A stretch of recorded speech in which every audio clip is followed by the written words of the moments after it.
Hello. Tonight I want to talk about my second teaching assignment, which is discussing reviewing a book for journal publication. It's important for us to understand that writing a book review is important for the life of the church, not just for the one who's doing the writing and part of our academic and professional credentialing. It's it's part of our job as both academics and ministers to help the church understand what's out there. And I think what's important for us to understand is that to effectively transmit truth within the church, Christian thinkers like you and I must be able to engage all genres of literature that's out there and be able to write books that are able to reflect the author and what they're trying to communicate in a way that helps the church understand as well. It's important for us to understand that we can't just lock ourselves into writing book reviews just for theological purposes, but we want to engage history, biography, and all those other genres of literature that are out there because we find some of those same things in the Bible. And in being able to address those issues, we can confront the world and engage the world in which we're living and help our congregants and those that we are teaching do the same thing. Some of the key ideas that I want to communicate in this time that we have together is that writing book reviews is necessary for the intellectual and spiritual growth of all believers, not just the one who is writing the book review, but for all believers, particularly those who are going to read this, because it provides for them an intellectual funnel of information to judge whether a book is worthy of their time or not, what the book has to say, and how to prepare themselves to engage with that book. Second thing we want to talk about is writing book reviews helps us and those who will be reading our reviews understand what the current thoughts and trends there are out there in biblical scholarship. What's out there in regards to how a Christian should engage the culture. What social trends and other things happening in society, and particularly in intellectual circles, that will aid the believer in developing a Christian worldview, being able to approach other ideas in a very critical way. And our journals, our reviews for these journals and whether it's for a book or an article, will help the believer develop in a way that helps them to fulfill their call as well. And the last thing I want us to think about is that writing a review for a journal, it aids the believer in understanding how to apply biblical thought and worldview to everyday life in an effective manner. It's not just enough to know, it's just not enough to engage, but we have to be effective and rational about it. So as you are, we begin our time together, I want to start it off with a cartoon that I think is interesting.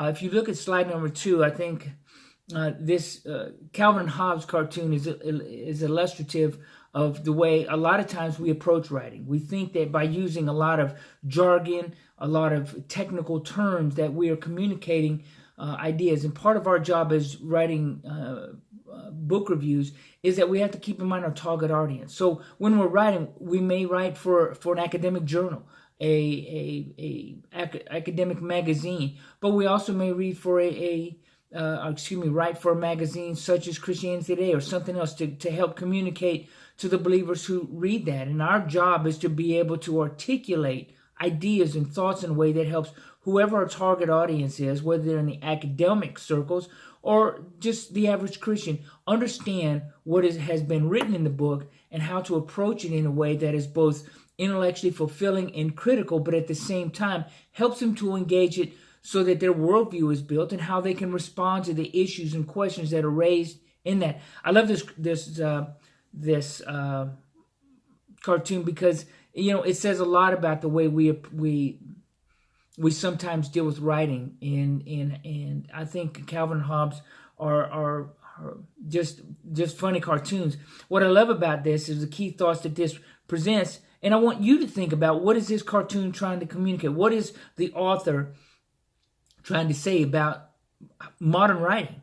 And some of the thoughts I find from it, as I looked at it, is that it's illustrative of modern writing, already, as I mentioned earlier. It's a reminder to us that effective writing must express clarity of thought and ideas. And then when I talked about that in critical thinking, it's the idea that in order for us to be able to articulate our ideas. There has to be clarity of thought, an idea, the clarity of the words that we choose, and it's the same in writing. I remember when I was at my first assignment, and I was talking to one of my commanders about an issue, and as I was using words that I thought were appropriate for the moment, he kind of chastised me, and he told me that I had to be very careful about the words that I use, because they can communicate things, and it can invariably, if they're used in a ineffective manner or in a wrong manner, it can harm the individual that we're talking about. And it's the same in writing. If we are not effective in communicating clear and thoughtful ways about what we are engaging with in our writing, it can not only harm the reputation of the author of the book, but it can also harm Christians who will take and look at what we say as intellectual thinkers and take it at face value and assume that the product that we're writing on, particularly if we do it in a harmful manner, is not worthy of their time, and it may be. And the last thing I think that this cartoon talks about is the need to pierce through jargon, cliches, and what's called jingle jangle thinking. There's an article on jingle jangle fallacies, and pretty much what the article talks about is the idea that we sometimes use single terms to describe a multiplicity of quite different things. The article is by Richard Reeves and Jenna Venator, and it came out on the Brookings website, the Brookings Institution website. And it's a term that that is used to describe how we can take ideas and terms and so put so many meanings and so muddle them up that it loses its meaning. And I think this is what's going on, particularly the last quadrant of this cartoon. So I want you to think about, when we're writing about books in articles and magazines, what are we trying to say? And that leads to slide number 3, where we want to talk about the evaluation of an author's reasoning. And you'll note, if you looked at my other presentation on critical thinking, that it kind of follows the same purpose. But in this case, we're talking about evaluating the author's reasoning of the book that they're writing. So we want to talk about the purpose. What is the author trying to communicate? What are they aiming for? What are they trying to accomplish? What is their thesis behind the book or the article that they're writing? And it's important when we look at this, that this, as I mentioned in my other presentation, is also both reflective and reflexive. It's reflective in the sense that we are engaging with someone else's ideas, ruminating on it, and then trying to kind of communicate their thoughts and ideas to someone else.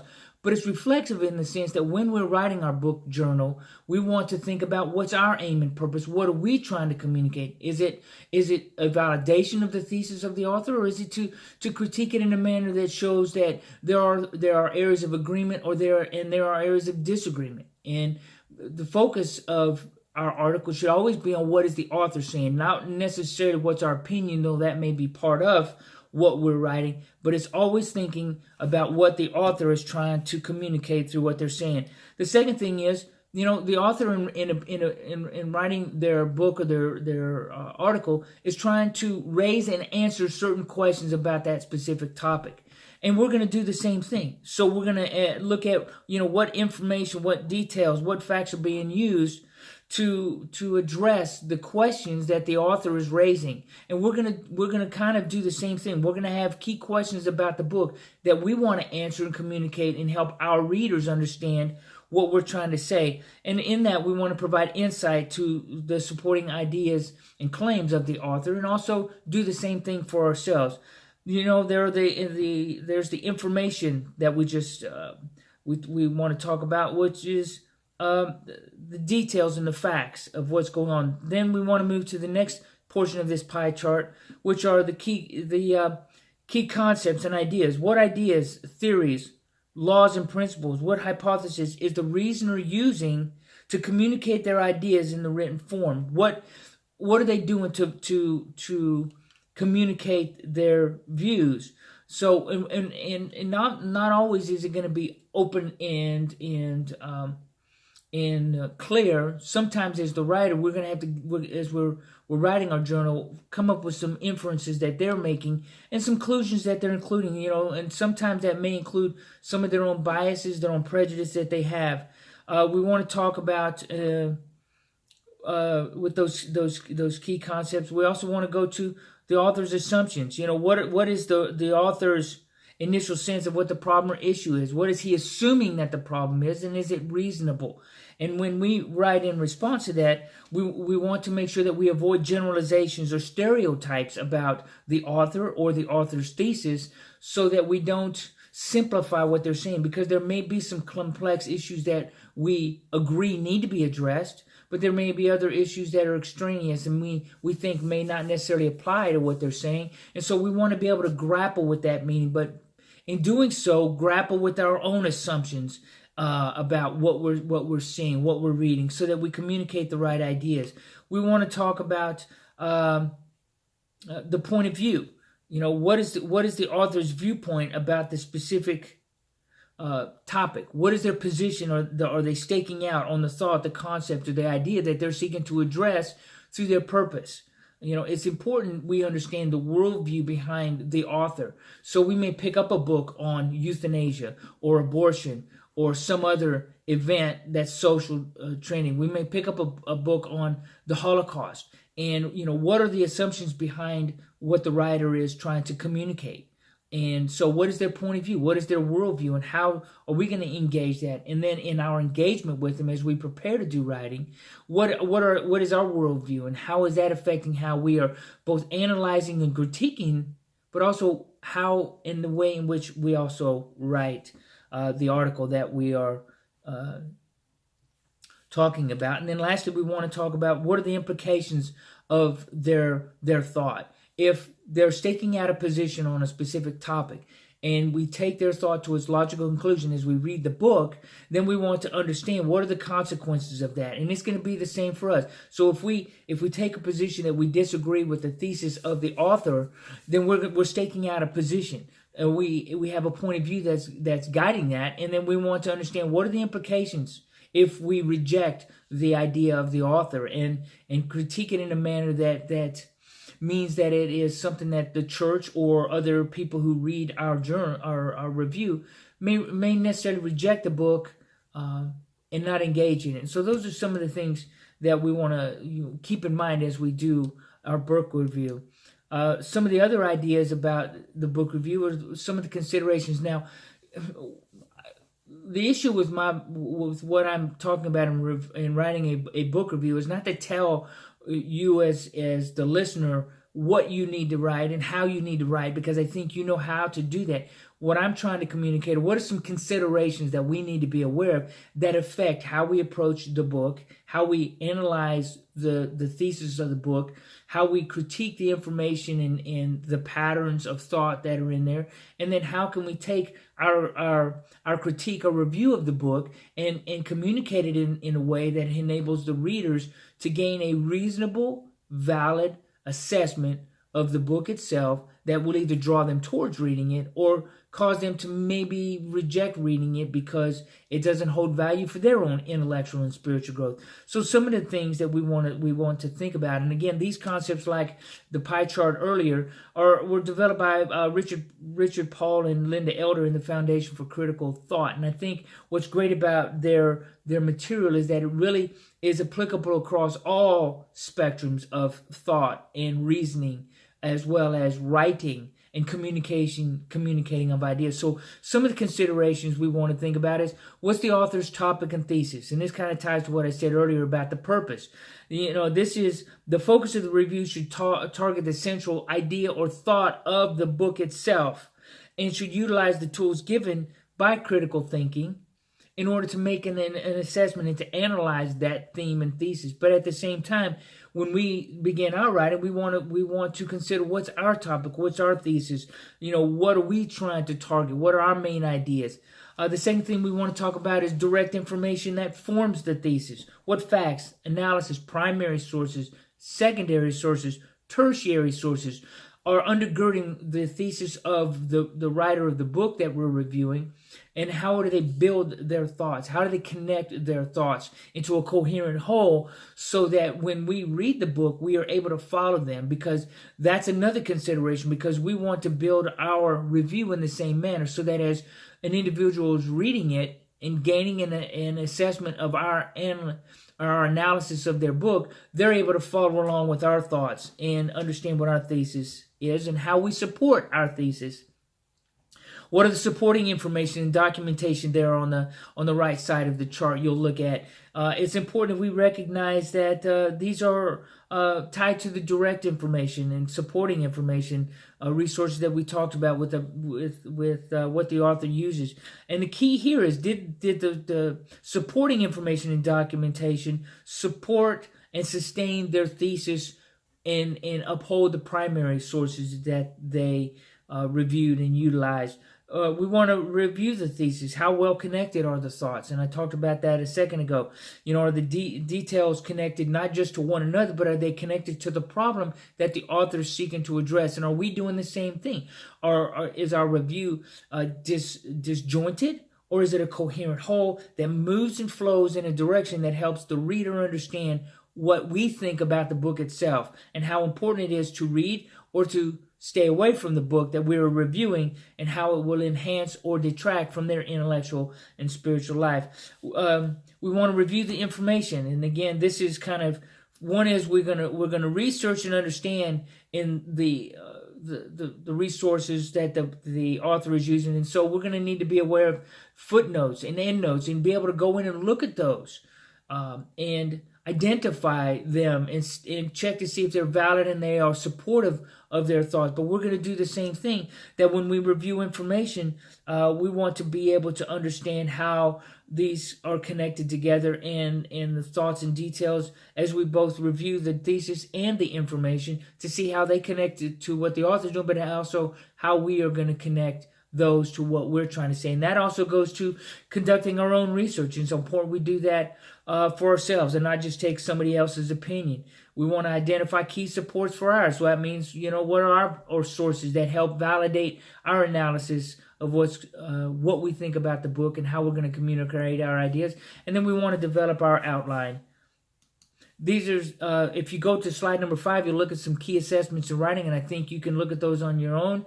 I think a couple points I want to target on this slide is, did you identify where you introduced the reader to the main points of the idea? That needs to be an integral part of our review, and we want to make sure that we understand how the paper is organized.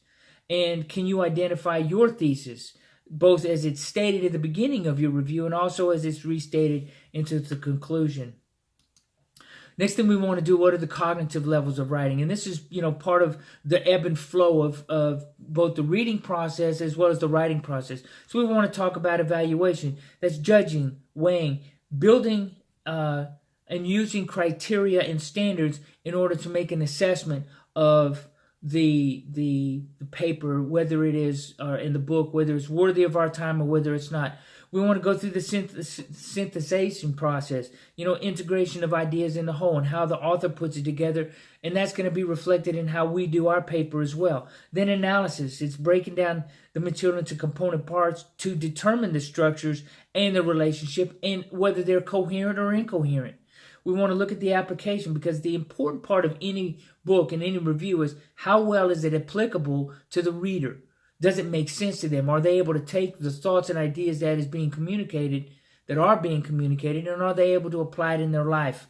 Whether it's how they, for us in the theological world, how we're able to witness, how we're able to counsel, how we're able to provide spiritual guidance and mentorship. Are they able to apply it in that? Comprehension speaks all for itself. Is the thesis understandable? And of course, knowledge. Is specific information being recalled? Is it being clearly communicated? And then it goes back to application. And you note how one flows one to the other, but also flows back and forth. So it's not like what we're talking about here is a checklist. What we're talking about is flow of information. This slide number 7, you look are recommendations that come from Professor Twelvetree's article, handout that we received from Dr. Jumper. You can read these. I think it's important that we think about a couple things off this slide. And one is, he recommends, and I think it's important, that we read and reread the book.